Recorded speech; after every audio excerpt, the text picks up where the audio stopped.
আমাদের নামাজ, আমাদের রোজা, আমাদের ইবাদত, এগুলোকে মিজানের পাল্লায় উঠালে কোনো ওজনই হবে না। তবে আমাদের একটা কৌশল জানা আছে, আমরা আল্লাহর রহমতের ভিখারি। আমরা সেদিন আগেই গুনার স্বীকৃতি দিয়ে দেব। আমরা বলবো, আল্লাহ তুমি প্রশ্ন করার আগে তোমার একটা কথা বলি, আমারে কিছু জিজ্ঞেস করো না, আমি সব করেছি। এমন কোন পাপ নাই যে পাপ আমারে দিয়ে হয় নাই। তোমার রহমত দিয়ে তুমি জান্নাতে পাঠাবা, তোমার দয়ায় জান্নাতে যেতে চাই, আমল দিয়ে না। পারবেন বলতে?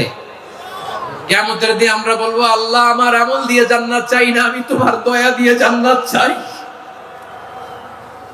তোমার দয়া ছাড়া আমার কোনো উপায় নাই। আল্লাহরে বলেন, আল্লাহ তুমি আমার রব, তুমি আমার সব।